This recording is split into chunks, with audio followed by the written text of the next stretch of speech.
Hello बच्चों, तो चलो क्वेश्चन पढ़ते हैं। क्वेश्चन अपने पास, if the number of terms in the expansion of this is 28 then sum of coefficient of all terms in this expansion is. तो पहले तो की कॉन्सेप्ट पढ़ लेते हैं अपने पास, है ना। की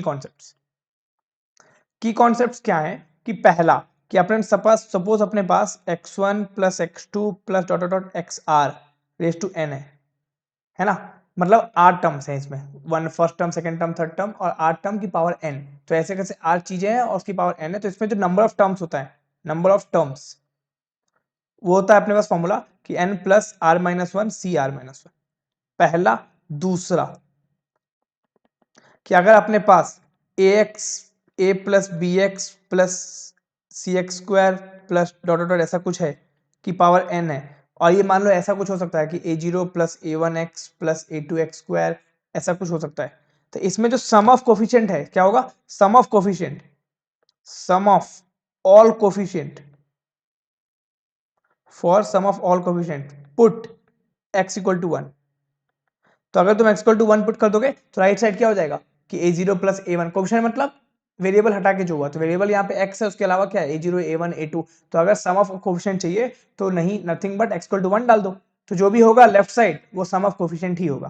तो अपने पास दो की कॉन्सेप्ट आ गए, ठीक है। चल, तो अब इसमें नंबर ऑफ टर्म्स एक्सपेंशन में कितना दिया, 20 है। तो नंबर ऑफ टर्म्स मतलब, अच्छा यहाँ पे कितने थे, यहाँ पे थे x1 plus x2 dot are, तो मतलब टोटल आर चीजें थी यहाँ पे। अब यहाँ पे आर माने 1 2 3, तो आर की वैल्यू कितनी हो गई 3, और एन तो है ही।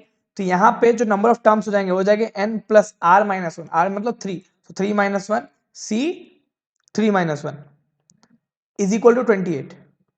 अब ये है n plus two C two, so n plus two C two solve कर लो। So n plus two C two means factorial n plus two upon factorial n और फैक्टोरियल टू।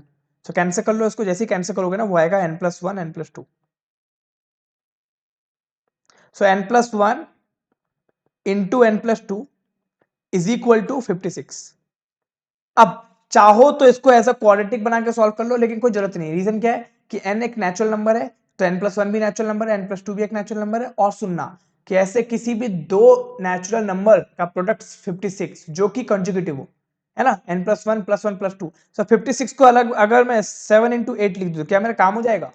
तो हाँ हो जाएगा। क्यों? क्योंकि 7 में एक जोड़ दिया तो 8, 8 और n प्लस वन में एक ऐड कर दिया तो n प्लस टू।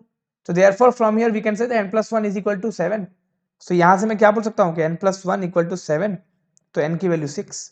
तो n की वैल्यू तो आ गई। अब n की वैल्यू आ गई तो मैं इस पूरे चीजों को क्या लिख सकता हूं, इसको मैं लिख सकता हूं कि 1 minus two upon x plus 4 upon x square की पावर 6। अब इसमें हमें क्या चाहिए, sum of coefficient of all term चाहिए। तो हमने यहां क्या लिखा था कि sum of coefficient of all term निकालने के लिए x की वैल्यू 1 डाल दो। क्यों?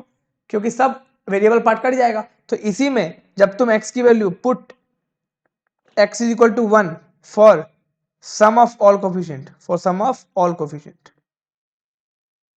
so therefore sum is equal to 1, put 1, so what क्या होगा 1 minus 2 plus 4 raised to 6, so 1 minus 2 plus 4 raised to 6, so 4 minus 2 3, 4 minus 2 2, 2 plus 1 3, so 3 raised to 6, so 3 raised to 6 का मतलब 3 raised to 6, so हो गया 7 to 9। So final answer कितना अपने पास 7 to 9। So I hope it helps.